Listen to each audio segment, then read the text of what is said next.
football has like developed so massively, man. The technical part of it, Yeah. you know, everything is just changed. I call So it we gotta, the CR7 effect. right? In my opinion, that's the first footballer you were aware of how important. All right, folks, ladies and gentlemen, today I have a very special guest on for the first time on the Royalty of the Football Empire podcast. I want to welcome my special guest today. Do you want to introduce yourself, man? Of course, man. Pleasure. Thank you for having me, guys. I'm going to be rocking with you today. Of course, my name is Joel, and I'm very happy and excited to be a part of this podcast today, man. Thank you for coming, man. Thank you for joining me. Yeah. So, folks, we're going to be discussing some thrilling topics, such as the Club World Cup that's emerging, as well as the anticipated game between the Royalty of the Football Empire, Real Madrid, and the great Liverpool. The great Liverpool, because they're having a phenomenal season, folks, Yeah. to be honest. Yeah. So, you know, my first question to you, man. Yeah. How you doing today? How you doing today? I'm good, man. We're in New York City, right? Of course. You know, in that bipolar weather, but yeah. Absolutely, definitely, man. Yo, you're not wrong about that. That bipolar weather, I tell my folks that all the time. You know. Like, you never know about this weather, man. That's when just, you know. November, we see 50 degrees. You see, man. Come on. Oh, man. So, yeah. So what are your thoughts and expectations on the format and the changes in the Club World Cup? For the Club World Cup. Yeah. Oh, man. I think for the Club World Cup, it's pretty exciting. I'm most excited that, you know, it's happening in America. To get the Americans, you know, ready, you know, for what World Cup is gonna look Exactly, like. right? So, you know, I think that's pretty cool. I think that's pretty cool. But, you know, it's kind of hard to pick a winner in that competition right now. You know, Madrid is in there, which personally, I don't think Madrid is going to come with a stacked team. Facing so much injury issues right now. I think you'll see a few players that need to get in the rhythm in there. I think you'll see a few on player management, which is just resting because they've been playing all season. You know, I think, you know, I don't foresee seeing, you know, Jude and Vinicius being a part of this, you know. But I think Mbappe will be here. Mbappe, I think Kylian might be here, yeah. I think that too. So you just answered that question, like, which club do you think will dominate in the new format and why? What club? Well, you know. But me, I was thinking it was Madrid because, you know, we Madrid at the end of the day. I'm being biased. Yeah, folks, I'm being biased. To be honest, I'm a big Madrid, so I don't see no other team but Madrid. Yeah. But at the same time, you coming. I see where you're coming from. Mm-hmm. You're having a very good, you know, point that Madrid would not take this into full consideration. Yeah. You know, due to a lot of injuries and stuff like that. But yeah. I think if I remember too, you know, I remember Ancelotti just speaking on, you know, just the amount of money they was offered to be a part of the Club World Cup, where he didn't feel like they should be paid in the same amount as other teams. And it was like, oh, like, so for me, I didn't feel like they're going to come in there with this energy, like we have to win this. I think for them, it's not a big deal for them. It's Madrid. You know, like it's Madrid. Seriously, a big deal for Madrid is just the Champions League. Like if it's not the Champions League, honest, yeah. Madrid really don't care. But you know, I think there's smaller clubs that's going to step up. I think Liverpool is going to go for it. I think Chelsea is going to go for it. It will do a lot for Maresca as a new coach. So I'm interested to see how they approach it. With them having such a large team as well, I think that's, you know, Chelsea, right? Yeah, I think Chelsea's gonna definitely go for it. I think any club also with a new manager is gonna, you know, something to prove as a new manager. So I think the seasoned managers, the Pep, the Ancelottis of the world, they're like, whatever. This is not the Champions League. Yep. But if I'm a new manager in managing a club that just took over this season, I think Manu's new manager. You know, I think he's another. If Manu's in it, right? Yep. Yeah. No, I don't think Mario is in it. Okay, it's Even no hard feelings. They just don't deserve to be there. but not to go off topic. I don't know how Miami even made it to this competition. How? What do you mean? How? Why not? Into Miami? Yeah. Well, they have. Wait, I want to understand what was the criteria in order to qualify for this competition? Club World Cup? Great question. Yeah, I don't understand it. I thought the criteria it's like from clubs that have won the UEFA Champions League or a UEFA Cup like Euro Cup or what's the new one? UEFA's Conference League. and all Like that. I thought if you won one out of three of those cups within the last decade, probably that you were gonna be mentioned in it, or no, within the last 5 years, probably. That's what I thought, but maybe it's not. You know, and And in Europe, we only have Juventus, Man City, Real Madrid, PSG, who else? Inter, Chelsea, Bayern, Benfica, So it Atletico Madrid. Like those are the only. Like I'm trying to understand. Yeah. so like, it can't be that Honestly. that you've won a UEFA trophy, Right. because PSG hasn't won none. That's what I'm saying. You know what I Juventus think? haven't won none lately. So You know what I think it was? I feel like it was being dominant in your league, like being as top three. That's what I think. But at the same time, I don't know what exactly was the criteria. Yeah, because if it's being top three, then how long would you have had to been in the top three? That's another question. Listen, I don't know. You know, because PSG has dominated the league on. Yeah. Juventus haven't really dominated the Italian league in a few years. I don't think they've won the league since CR7 left. Man. So you know that part of it I don't get. But it's I'm pretty sure they release the details. We gotta read up on it. Maybe we gotta read up on it. No, but for sure. But outside of that, I think. Listen, I think Inter Miami being in it just revolves around one, stardoms that's on the team. That is going to get American fans excited. It's going to get the people in Miami excited. The business aspect of it. To see Inter Miami go. What if Inter Miami beats a team like Juventus? Like, you know what I mean? Then it's that would be insane, man. The Royal Empire of football, the Royal King of football, Lionel Messi. So I respect your opinion. Yeah. But at the same time, folks, I'm not a Barca fan. I mean, I'm not a Messi fan. I'm not a Ronaldo fan. I'm a big Marcelo fan. So I'm not. I admire both of them. They're really great player. Yeah. And I'm really honored to witness them playing. Seriously, because to be honest, I can't choose between them two. I tell folks that all the time. I can't choose between the two because they both great. Keeping each other at that level for 15 years. I can choose. That's insane, man. It is insane. I really can't. Because one is like work ethic is insane. The other one is God given. Correct. So I can't really like choose between these two because one could do one thing, the other one can't. And the other one could do something that the other one. See? I think, listen, they're both capable of doing great things. I think one is outright deserved to be highlighted and identified as the best goal scorer that the football have ever seen.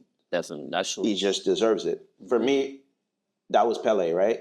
But I think as I look at Pele, as I look at Pele, you look at, and people would tell you like the clips you're seeing that's old Pele, right?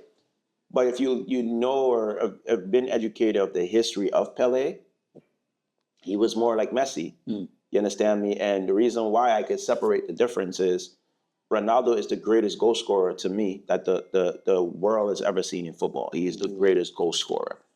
Lionel Messi, to me, is the greatest football player we've seen. Because I don't think Leo's game doesn't just revolve around scoring. He's a great playmaker. Ronaldo, I'm not saying Ronaldo's not a great playmaker. I just think Messi is a better playmaker, all-around player than Ronaldo. But I think when it comes to goal scoring, if you tie that with long jeopardy. I'm not disagreeing with you. Yeah. I'm just saying, like, for me, I think Neymar is because he keep you entertaining. Like Yeah. Brazilians in general. Like, Yeah. when we watching Neymar, you just sit there. R9 is my Like, you know what? ultimate favorite That is player. me, man. R9 to me is the best striker I've ever seen in life. We can say, listen, Just for if the not for record- the energy, Just if for the not for record, injuries. just for the record, I'm not saying Neymar is better than Ronaldo or Messi. That's not what I'm saying, folks. I would though. I'll That's be not what I'm biased. saying. I would. Yes, so just for the record, all right? I'm don't- not saying Neymar is better than Messi or Ronaldo. I'm just putting my opinion out there. All right? Judge if you want. Perfectly fine with me. That's my player. All right. That's his favorite. That's my player. I don't care what nobody say. I'm biased. You can say whatever. To me, in my eyes, he is better. But judge if you want. You could look and say, oh, injuries, all these things. It's a lot of factors you could talk about, right? But let's look at what he does on the pitch. Yeah, That's all I'm gonna say. Let's look at what. Next when he- question, how healthy man. Neymar. Next question. So, how do you think the Club World Cup impacts the global football calendar and club priorities? Oh gosh, it's the whole everything about football impacts everything now. You know, That's true. that's why That's we're true. seeing so much Yeah. more injuries, right? Yes. Everything goes up and down in life, period, Yes. right? Yep. People would look at an older person would look at the money you get paid from your 9 to 5 now and say, "Oh, you make a bunch of money, Yeah, right? absolutely. Why are you complaining? Back in my days, I made this. Yeah. You have no reason to complain." Right, but then you factor in inflation and saying, "Hey, what you made then was actually better because the cost of living was such and such." Right. Yep. So I think we in a space we have to realize these guys are getting these 400, 500 million dollar checks or salaries for how many amount of years, and the club is earning more. FIFA is earning more, Yep. UEFA is earning more, Yep. while the fans are paying more. Yeah. So I think you have to understand that it's the evolution of the sport. I think we look at it and we compare it to the past way too much sometimes. I think that's why we even still stuck in a phase where we're comparing Messi to Maradona. It's different times. Different times. We're comparing Pele to Ronaldo or Pele to Messi. It's different times. We can't continue to look in the past and Different compare era, you know? older players to newer players and say, well, this to that and that. Nah, man, like the game has evolved so much. I feel like that comes with, deep understanding of football. Yeah. People that don't really understand football deeply make such claims. It's going to impact. So you know what I mean? Like, different eras, different teams. Different teams, different players. Players. Yeah. You know what I mean? Yeah. But people just like to see it from blind. Oh, Yamal is better than... Bro, come on. Yeah, we haven't even Yamal is a seen- great player. The kid, what he's doing at the age of 17 is insane. Yamal is not a great Mind-boggling, player bro. to me yet. Yamal is very good. Very good. Yamal, he has the capabilities of becoming a great player.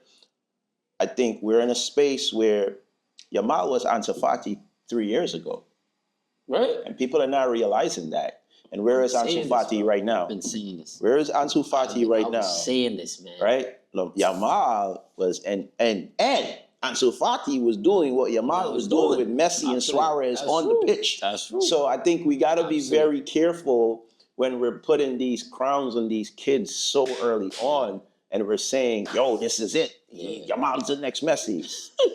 He haven't even done half of what Messi has done yet, right? Well, you know what? Nowadays, it is so difficult to talk, to share your opinion on anything nowadays. Because, like, once you open your mouth, man, you being a hater. Yeah. They label you as hater I love the already. kid. Like, you know what I mean? Yeah. Like, I love your mouth, guy bro. is- his guy The is kid is, incredible. bro, what he's doing right now is mind-boggling. Listen, I'm a Barca fan, you know that, right? First season, that kid annoyed the crap out of me. I wanted to choke him so many times. When we were in that final against y'all for The one we play in Saudi, right? yes, Super Cup. Super Cup. Yeah. Like him missing 2 white, I was like, bruv, why do you have this kid on the field? Like, what's going on with you, Xavi? You already have this kid on the field over Rafinha right now? You are bugging. Like, I couldn't understand that at all. You understand me? So what he's doing this season, what he done in the Euros, I'm like, all right, cool. I see the I see the progress. I see how he's getting there. You understand me? He's heading in the right direction. But it's always in the back of my head, man. Like, yo, one injury and it changes the trajectory of a player that's going like that. Literally. And that's all it takes. So for me, it's like you got to be very careful when you're in that space and you're just placing that tab on him, because I felt like that tab was placed instantly on Ansu Fati. Yeah. They even gave him that number 10 jersey and said, this is the new guy for Spain. This is it. This is our Messi for Barcelona. This is our Messi if he had signed and gotten a citizenship in Spain and stayed, and he would have played for Spain and had the work. Like, all of those things. And it's like, this kid gets injured and he was never the same. Right? He went on loan to what, Brighton, I think he went, and he couldn't even play. He played like 2 games and then was injured again, and he back just in got Barcelona and injured he just again. got injured again the other day. And it's not a big injury the other day; it's just some muscle. But it's just like I'm not the guy that's putting all of that on these kids, because longevity plays a big factor. And I think that's why. Look at right now. I hate what they're doing to Neymar. The prince that never became the king. What are you talking about? I'm seeing that. Like, what are you talking? What are y'all talking about out there? The prince that never became the king. What? Right now, seriously. Right now, in Neymar's career, he's had a better career than Ronaldinho. Ronaldinho won the World Cup, Ballon d'Or, and the Ballon d'Or. Literally, Champions League. From club level, he's won more trophies than Ronaldinho. Literally, and you're looking at a Ronaldinho that scored 1 goal in 2002. I was 2 years old. 1 goal. Like, you know what I'm saying? Like, I watched that World Cup, bro. You understand me? I'm not saying he wasn't good. He was good. But he wasn't even the best dribbler in the field. Brazil had a guy named Nelson. Oh, my goodness. Nelson was so good at dribbling. Brazil puts him in the last 5 minutes of the game because he would dribble everybody and hold the ball and run time down. That was the best dribbler on Brazil. You understand me? Ronaldinho in 2022 wasn't even compared to Rivaldo. He wasn't compared to R9. Nobody really knew him. Yep. You understand me? He was on PSG.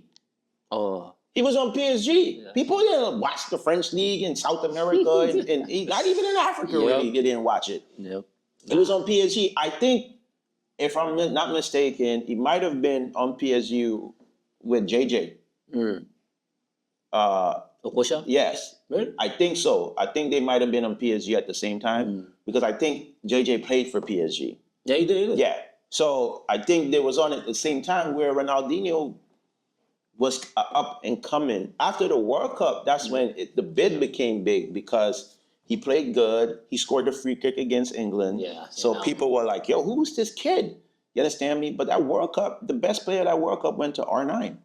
R9 was best player. He was most goal scorer. I think he broke Pele's record. He won the Ballon d'Or. Like, come on. And he recovered from the ACL in his knee. I seen that one. And cut it out. Cut it out. Man, like I said today, this is going to be a really thrilling topic. So stay in tune, folks. So now we're going to jump to, the upcoming game, the Champions League game against, between the royalty of the football empire and the great Liverpool. All right, folks? So, yeah, man. So my question to you, man. So what are your thoughts on the current Real Madrid and Liverpool leading up? It's a tough battle for Madrid. It's a tough battle for Madrid. Madrid doesn't have they don't have any defenders right now. Listen, there's even talks of calling Ramos. I think that was a terrible idea. Have you watched it? I think they said Ramos called the club. No. That's what I saw. No. That's Ramos, what you can't believe. You can't trust anything you see online, folks. There was people that was saying the club, they should call Ramos because they'll get him for free. Yeah, and I seen that Ramos was telling the Ramos club, was saying that no salary. That's what I seen these days. I saw it, but I'm not sure if it's, I don't think that's a good idea. Did you see Ramos when he was on Sevilla? Yeah, I've seen a couple of games. Yeah? Yeah. How many games they won? Trash. That's what I was saying. Trash. And he scored like 2 goals in 28 games. He did something like that and 1 yellow card. I'm not going to expect him to score. But what I'm saying in those games is, right, Sevilla was a top 4 team in La Liga. Yep. I'm not saying it's Ramos' fault. It just didn't work out. No, he didn't. Sevilla before Ramos won what major trophy? Europa Cup. Exactly. Yeah. With Rakitic. They did. They the Real Madrid of Europa Cup. So Now, in my opinion, I'm gonna be real honest. Roma got cheated. In that final. Yeah, a lot of people say that. cheated. I'm not gonna lie, but honestly, I did not watch the game. I did not watch the that was final. a great But, game. it was Mourinho was crying. No. He was tearing. I was like, oh, you mean like shed it? Yeah, he wanted to fight the coach after. That's the worst coach in football. I didn't watch the game, to be honest. The ref, sorry, the ref, not the coach. Mourinho is one of the top 5, in my opinion, coaches in history of football. By the way, we're going to discuss that. No problem. We're going to discuss that for sure. We're going to make sure we tap on that. But I think there's a slight opportunity that Liverpool wins this game due to Madrid not having defenders. I don't think Tuchemeni is a defender. I don't think Camavinga is a defender. I don't think they can. But what you can see Madrid do is substitute somebody like Camavinga or Tuchemeni on the left wing, and Valverde playing right back now. Correct, and then bring in the young Turkish kid, right? Arda Güler in the middle. You could see them shifting players around to make up for it because they have it. You understand me? They have it to shift around. That's what I'm saying. However, I don't know if those players are going to withstand Liverpool that's just front and forward and your face just attacking all the time. Just and that Liverpool guy, Luis Diaz. Oh. Yeah, the Colombian. Oh my God. Fantastico. Oh Lord. And you still got to worry about. You see what he's doing right now? He's having him and Salah. They're having a great season, man. To be honest, you have a lot to think about. You have a lot to think about when it comes down to there. But I'm staying optimistic about his game because I think you should because Madrid have Vinicius Jr. Yeah. If it's one thing that Vinicius Jr. does, he plays for Madrid. Literally. Can't say the same for Brazil. I spoke with one Liverpool fan. They said they fearing Mbappe right now. I don't. Because it's speed. But because Liverpool is not going to play that high line like Barca did. They're not. You know what I mean? Here's the thing. Here's my thing. Yeah. Why I think Vini will have a great game. Trent. Really? Trent. That's exactly what he said, though. That's exactly what the Liverpool fans say. He said, like, he's scared against, Liverpool. Trent against Mbappe is going to be, But they don't play on the same wings. Mbappe is y'all 9. They always they switch all over. So that's why. I think maybe if we play with 2 strikers, Look at this. Last time you guys played Liverpool at Anfield. Yeah. Mbappe destroyed Liverpool. Not Mbappe, sorry, Vinicius Jr. Destroyed. With the Trent. Oh my God, he had Trent. He did. What? And the English pundits, Trent is the best right back. Get the hell out of here. Trent, to me, should be a defensive midfielder or a creative midfielder because he can pick a pass. Like, that guy is passing is great. Free kicks, great. His passing is vibrant. Defending, you can catch Trent. Yeah, that's what I'm saying. Quality players will bust his ass. Yeah, people are like, what do you think about him coming to Madrid? I say, it's a bad pick. That's what I'm saying. I don't think Trent will be a good fit because we need a defensive player like Mendy. Yeah. Like, we need passing and creating. Well, we have those players already. That's what I'm saying. You're better off going you know what I mean? You're better off going for a healthy Reece James. Yeah. But you never get in my player. But you know what they also said? We need Trent because Trent could pick Mbappe. Like, we don't need these. We have players that could do these things. You have Bellingham that could do that. You have Valverde that could do that. We need a defensive player that could do that. You know what I mean? It's a waste of time. Yeah. But I think being optimistic is absolutely right, or the absolutely right way to approach it. Just because you have a player in Vinicius Jr. that can change the game. You have a man. I'm gonna call this man a little engine that don't stop, man. Jude Bellingham. Man. That is a fighter. And fighting spirit of this guy is insane. It's insane, and those are players he played with, right? Right. On his team. So I think you have ways where the game could end 2-1 with Liverpool edging you guys just based on defensive mistakes. That was going to be my next question anyways. So what was your prediction? I don't think it's going to be a blowout. I don't even think it's going to be, because let me say this, as much as Milan did what they did, I think Milan played on their luck, Right. and I really think their so luck too. won. But I don't like making excuses. I don't like. I don't doing think that, but it's not an excuse. But you know, It was Milan's day. it was they did. It was Milan's day. And by the way, this is football, man. Yeah, yeah. This is what football. This is what I enjoy football. Yeah. Like you never know. There's no little teams anymore. No. You cannot underestimate No. teams anymore in football. And that's what we're gonna love about this game, man. That's what we love. I love this game because of that reason. Yeah. Because now you could just go to a game and be like, oh, this team gonna win, but nah. Yeah. Like that small team is gonna come to fight. I wanted to see the game literally, bro. because I thought Mbappe was about to get a hat trick. I was like, oh, Mbappe gonna go off because he ain't do nothing last game. So I'm like, he about to go off, and then I'm watching it. I'm like, I'm waiting, and I'm like, okay, Vini does what you expect for Vini to do, and nobody else is showing up here. What's going on, Kylian? I think if not a draw, and I think that's going to be a goal scoring game. People are going to score. So my last question is about the Champions League. Mm-hmm. So what historical encounter between the royalty of the football empire and Liverpool stand out to you more? Yes. Or like it's always going to be two for me. And it's not you can say it's recent. It's going to be the one we did 5-2. 5-2. when I'm saying it's over. Liverpool, I don't know why Liverpool got this, about and that. you guys came back, and it's going to be the final. Right. It's going to be the final game. And that's it was surprising. Yeah. It was like, bro, nobody goes into Anfield and shakes Anfield like that. That's what they were saying. It sucked the air out of Anfield. Being a fan, I was watching. I say, what the? My best friend is a Liverpool fan. Shout out to my boy Yannick. Shout out to Yannick. I remember calling my boy and saying, bro, you good? Not even no funny because so I'm Chelsea Barca. Yep. He's Liverpool Barca. You understand me? So we hold the firm in Barcelona, right? So when Chelsea and Liverpool are playing, we shoot each other a text, hey, may the best man win.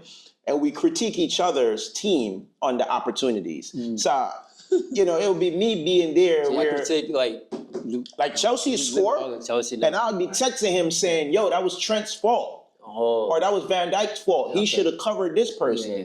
And likewise, we'll score on them, and he'll be telling me, like, yo, this person should have done this better. And this is, you understand me? So we don't go into the game where, like, I hate you. But prior to the game, we'll talk shit to each other, and I'll be like, yeah, this weekend, we ain't cool, bro. But during the game, we'll be, you know what I'm saying? Like, but we'll critique.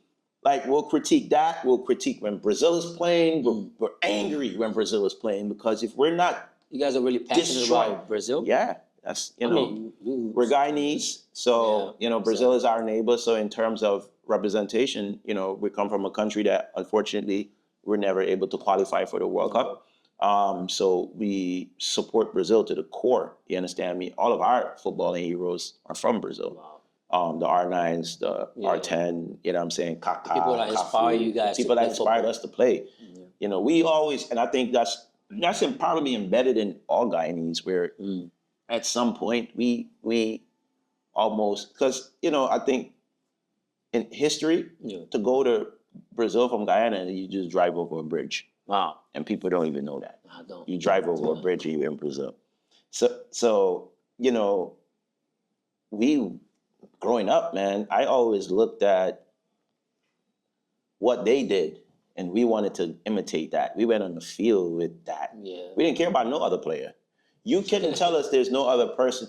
The first person we ever heard of, people say is better than a Brazilian, was Messi. Oh. And we didn't care about Cruyff. These guys didn't exist. Cruyff. You understand me? We loved Zidane. We loved Zidane, but we would never say Zuzu was better than no Brazilian.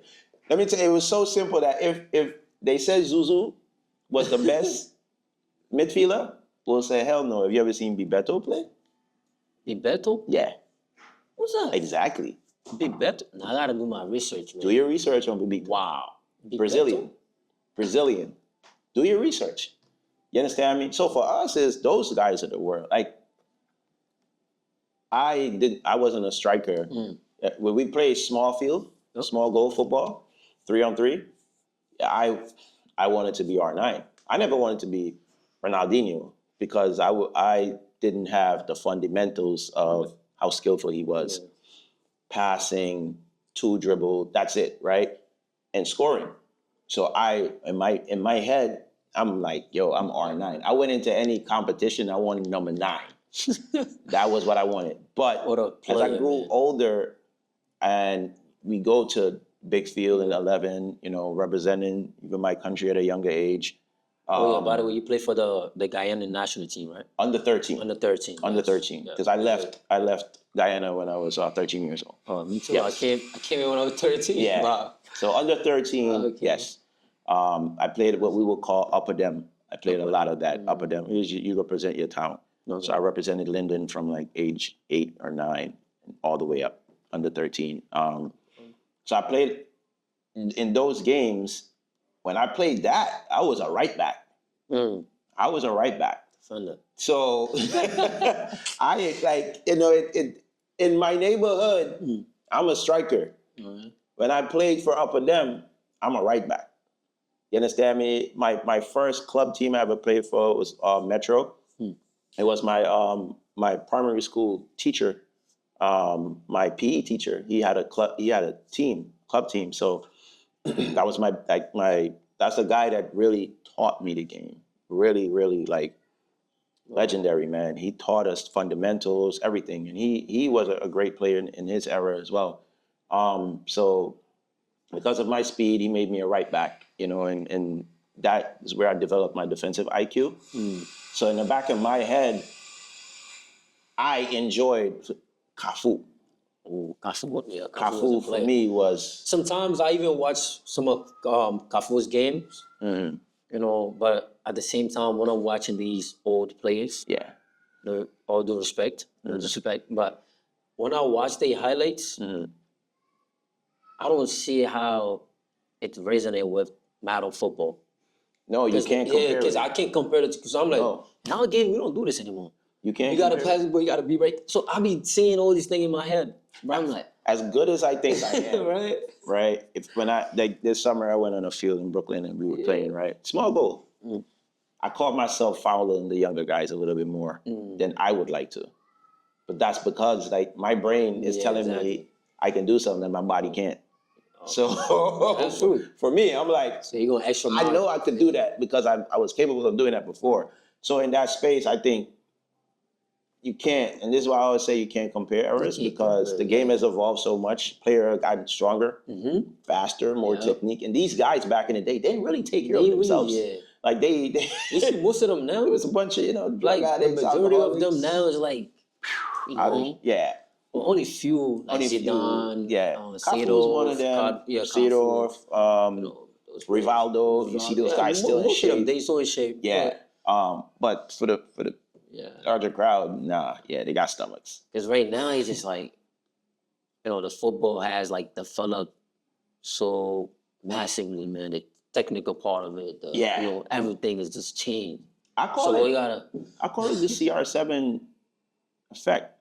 Right. In my opinion, that's the first footballer you were aware of how important nutrition was to him, training, and everything else. I believe that too. Yeah, before we never really got insight to that. And when you heard that, even see now his teammates were coming out and saying like how you should be, like take care of yourself after practice, after game. Even dinner table, how you should act, everything. The kids so that effect is really the effect is real, because everybody it is real. Everybody wants to be like CR7. Everybody wants to be like Messi. That's true. Messi is a closed door. You don't know. Nobody comes out and talks about anything Messi. You talk about Messi in training. You get mad and he just dribbles the whole field and score. Like, you hear these things, right? But when you talk about CR7, you always hear one thing over and over, and it's work ethic. It's work ethic. It's work ethic. It's work ethic.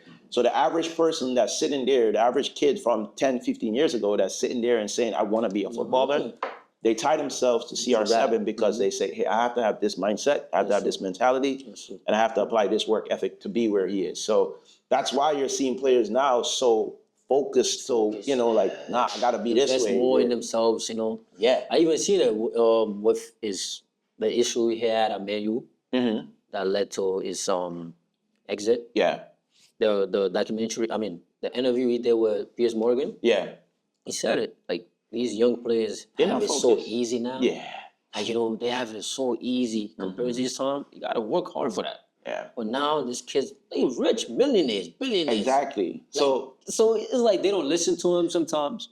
What you're gonna just see? paraphrasing, but What you're gonna see out of that, bro, is just the opportunity to see how long their careers last. right. Right. You know, I don't think people say, I don't think you're gonna see another Messi and Ronaldo. I don't think. You know what I'm really don't saying? think so. I don't. I don't care how incredible they playing right now. Yeah. I don't think they're gonna, live up to that expectation, bro. No, I don't think so. I agree. Like, I agree. Holding each other at that level for 15 years? It's crazy. Come on, man. It's crazy. You really telling me this Madden football is gonna do that? Yeah. Come on. It's the same, bro. It's not. It's legit crazy. Yeah. But I think it's something you enjoy. Yeah. If you were there to witness it, you Right. have something to. That's why I said I'm sit so back honored on. to witness. My kids. This is what I keep saying, right? If I don't get a chance to play in Madrid, my kids will. Yeah. But I'm not gonna enforce anything on them.